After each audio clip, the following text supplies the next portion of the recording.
All right, let's talk about India's pharmaceutical industry. They don't just make medicine for the whole world. They're also required by law to spend billions on social good.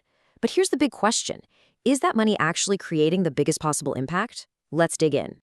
So let's start with a number, a big one, 1,061 crores. Now, to put that in perspective, that's over 100 million US dollars. And get this, that's what just the top 20 pharma companies in India spent on social responsibility in a single year. We're talking about a massive river of money here, all meant to do good. And that really brings us to the heart of the matter, doesn't it? The core question of this entire explainer. With that much cash on the table, are we really getting the most bang for our buck? Is this money truly changing lives in the most powerful way it possibly can? Well, that's what we're here to find out. Okay, so to really get what's going on, we first have to understand the rules of the game. What is this billion rupee promise, and where in the world does it even come from? Well, it all boils down to this law in India called CSR, or Corporate Social Responsibility. Basically, it says that big, profitable companies have to take 2% of their profits and invest it back into society. Into things like education, environmental projects, and of course, healthcare. So you might be asking, why zoom in on the pharma industry specifically?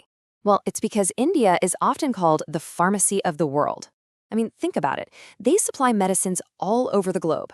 So when an industry this massive starts spending on social good, the potential for impact, it's just huge. All right, so they've got the money and they've got the mandate. The obvious next question is, where are these companies actually putting all that cash? Over 1,000 crores of it. And the answer? Well, it's both exactly what you'd expect and at the same time, really surprising. Okay, so here's the breakdown. The data shows a really clear pattern. A whopping 63% of all that CSR money goes straight into healthcare. Now, on the surface, that makes total sense, right? A drug company investing in health. But the real story, the interesting part, is hidden inside that 63%. Yeah, it's so easy to just look at that big 63% number and think, great, job well done. But when researchers started to dig a little deeper, when they looked at the kind of healthcare projects being funded, a whole different picture started to come into focus. And this brings us to what you could call the curative care comfort zone. Now, to get what this means, we had to break down the two main ways to think about public health. Think about it like this. Curative care, that's like fixing a leaky pipe after your house is already flooded. It's totally necessary, right? But it's a reaction to a problem that's already happened. Preventive care, on the other hand, well, that's about building stronger pipes in the first place, so the flood never even starts. It's all about awareness, nutrition, vaccinations, stopping sickness before it even gets a foothold. And right here is where we see the first big imbalance. The vast majority of that healthcare money goes to curative care, donating MRI machines, funding new hospital wings. And these are good, visible, tangible things. A new building makes for a great photo op, doesn't it? It's much easier to measure and show off than the slow, quiet, long-term impact of something like a nutrition campaign. So why is this such a big deal? Why does this distinction matter so much? Because pretty much any public health expert will tell you that for long-term, lasting health improvements for a whole population, preventive care gives you a way bigger return on your investment. It might be less glamorous, but it builds a healthier society from the ground up. So this heavy focus on curative care, that's our first big mismatch.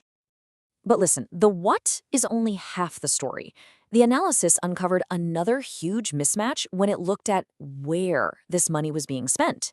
It turns out, when it comes to CSR, geography is destiny. Just look at this table. It shows the disconnect perfectly. You've got states like Maharashtra and Gujarat, where a lot of these companies have their headquarters or big factories. They get a ton of CSR funding. But then you have states like Uttar Pradesh and Bihar, places with some of the country's most serious public health challenges. They get way less money, simply because fewer corporate offices are located there. So here's the key takeaway, the bottom line. The money is following corporate convenience, not public health needs. It's being spent in the company's own backyard, which often isn't the backyard that needs the help the most.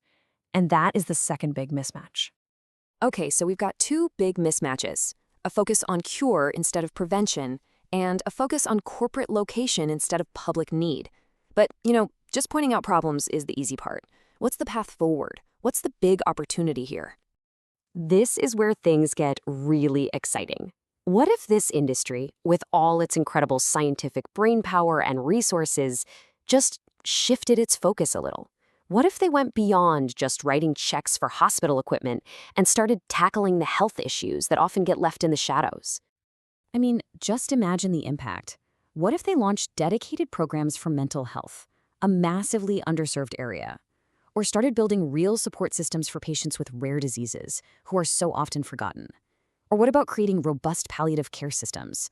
Or tackling substance abuse? Or tobacco control? In these areas, the expertise of a pharma company isn't just helpful. It could be an absolute game changer. At the end of the day, this is what it's all about. It's about changing the whole mindset around CSR, moving it away from being just a legal box you have to take, a simple act of compliance, and seeing it for what it could be, a powerful, strategic tool to become a real catalyst for public health innovation and change. And that leaves us with one final thought. With over 1,000 crores on the table every single year, what's the ultimate goal here? Is it just about complying with the law? Or is it about using that money and all that incredible expertise to become a catalyst for a cure, not just for individual diseases, but for the health of an entire nation?